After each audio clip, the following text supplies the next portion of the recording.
수사하고 있는 가운데 청와대는 집요하게 수사를 방해하려고 했던 것으로 보입니다. 그전에는 하지도 않던 검찰개혁을 내세우면서 비공개 소환, 조사 시간 등등 상당히 많은 유형, 무형의 압력을 넣었습니다. 그런데 이제 검찰 수사는 마무리 단계, 이제 법원 재판을 받게 됩니다. 법원은 어떨까요? 지금 대한민국의 법원은 진보 좌파 진영에 종속된 게 아니냐 하는 일부 시선도 있습니다. 그렇지만 아직도 법원은 여전히 판사들 중에서 공정한 판사가 있습니다. 그리고 원칙을 지키려는 판사들이 있습니다. 물론 지금 대법원과 헌법재판소 같은 경우는 무슨 우리법 연구원이 하는 특정 단체 소속 판사들이 장악했습니다. 그렇긴 하지만 완전히 희망은 없는 것이 아닙니다. 이들도 전혀 말도 안 되는 판결을 내리기는 역부족일 겁니다. 왜냐? 판사는 판결로 말하기 때문입니다. 그런데 이번에 정경심 씨 최악의 재판부를 만난 것으로 저는 해석합니다. 오늘 방금 들어온 뉴스입니다. 정경심 씨에 대한 재판을 맡을 재판부가 결정됐습니다. 그런데 이번에 법원은 이 재판을 중요 재판으로 분류했습니다. 그러니까 박근혜 전 대통령이나 양승태 전 대법원장처럼 사회적 이슈가 되는 중요한 사건으로 분류하고 신속하게 처리하기로 했습니다. 그리고 재판 담당 판사 배정도 단순히 전자 시스템으로 그냥 복골복으로 하는 게 아니라 회의를 통해서 정했습니다. 왜?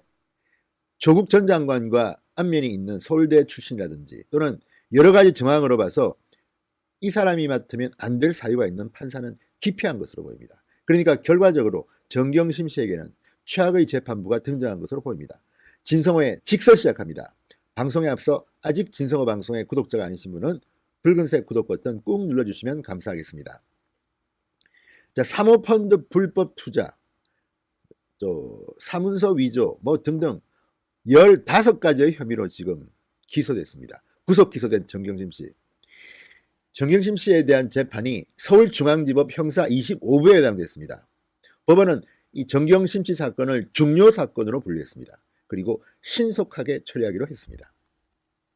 그렇게 되면 정경심 씨는 시간을 끌고 싶겠지만 빨리빨리 진행될수록 조국 전 장관과 정경심 씨한테는 불리할 것으로 보입니다. 자, 오늘 서울중앙지법이 중요한 결정을 했습니다. 정경심 씨 사건을 송인권 재판장이 담당하는 형사 25부에 서울중앙지법은 배당했습니다. 형사 25부는 지금 굉장히 중요한 사건 몇 개를 맡고 있습니다. 환경부 블랙리스트 사건, 청와대가 직접 관련되어 있고 정부가 관련되어 있는 환경부 블랙리스트 사건, 여러분 아시죠? 김은경 전 장관. 자, 이 건을 지금 맡고 있는 재판부입니다. 또 있습니다. 큐브스 전 대표 정모 씨, 여러분 아시죠? 조국 전 장관의 사모펀드 의혹, 그리고 클럽 버닝썬 사건에 연루된 혐의를 받고 있는 인물입니다. 지금 윤규건 총경, 그러니까 청와대 행정관으로 파견돼서 청와대 민정수석실의 황태자로 불렸던 윤 총경과 관련이 있습니다. 윤 총경에게 뇌물을 주고 이 수사를 무마하게 한 그런 혐의도 받고 있고, 또 본인 자신이 여러 가지 범죄 혐의를 받고 있는 정모 씨입니다. 조국 전 장관과 윤규건 총경이 웃고 있는 사진을 찍은 당사자로 김도읍 의원에 의해서 지목되기도 했던 그런 인물입니다. 이 정모 씨 재판을 맡고 있습니다. 그렇기 때문에 정경심 씨 재판을 맡게 되면 아무래도 연관성이 있습니다. 따라서 이런 재판을 맡고 있고 또 중요 사건을 담당하는 재판부입니다. 그렇기 때문에 상당히 신속하게 처리한다는 점에서 정경심 씨한테는 최악의 재판부가 등장한 셈입니다. 또 하나, 재판장인 송인권 부장판사, 대전 보문고 고려대 법학과를 졸업했습니다. 조국 전 장관과의 학연은 그러니까 없는 셈입니다. 93년 35회 사법시험에 합격해서 25기 사법연수원 수료했습니다. 99년 서울지법 판사로 임관해서 대구지법, 서울고법, 서울중앙지법에서 근무했고 대법원 재판연구관 경력이 있습니다. 상당히 스펙이 좋은 엘리트 판사로 보입니다. 자, 법원은 정씨 사건을 적시 처리가 필요한 중요 사건으로 지정했습니다. 적시 처리가 필요한 중요 사건, 이건 뭘까요? 자, 대법원 재판 예규에는 이런 게 있습니다. 사회적 파장이 큰 사건 등은 중요 사건으로 지정해서 이 적시처리 중요 사건은 다른 사건보다 우선 처리하고 재판 날짜 간격을 좁힙니다. 그러니까 신속하게 진행된다는 말입니다.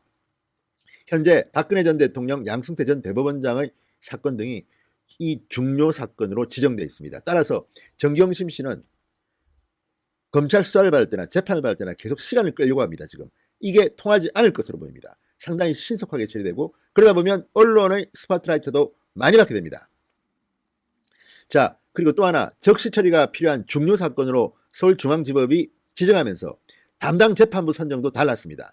통상의 전산 배당, 그러니까 전산으로 배당이 되면 누가 맡을지 모릅니다. 조국 전 장관의 친구가 맡을 수도 있는 것이고 안면이 있는 사람이 지인이 맡을 수도 있는 건데 이번에는 통상적인 전산 배당이 아니라 재판장 간의 합의를 통해서 결정했습니다.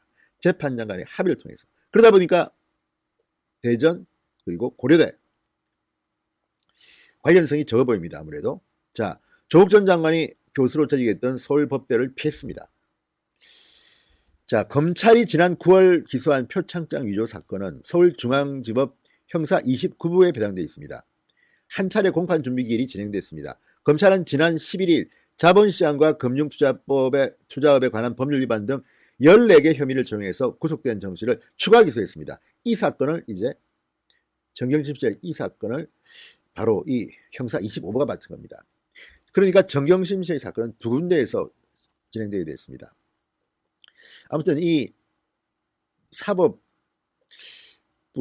여전히 편파적이다, 장악됐다는 말을 하고는 있지만 이번 정경심 씨의 재판은 상대적으로 아주 불리한 재판부에 배당된 것으로 보입니다. 그러니까 다시 한번 제가 말씀드리겠습니다. 사모펀드와 관련된 이번에 14개 혐의로 기소된 사건은 형사 25부가 많습니다. 그리고 앞서 기소됐던 이 동양대 표창장 사문서 위조 사건은 형사 29부가 맞습니다. 투트랙으로 진행됩니다. 자, 정경심 씨 입장에서는 상당히 곤혹스럽기도 하겠습니다. 이제 사회의 이목을 끄는 이 중요 사건으로 분류됐고 재판부도 합의에 의해서 결정됐습니다. 신속하게 처리된다고 지켜보겠습니다. 아무튼 정경심 씨한테는 상당히 충격적인 일이었습니다. 진성호의 직설이었습니다. 여러분 감사합니다.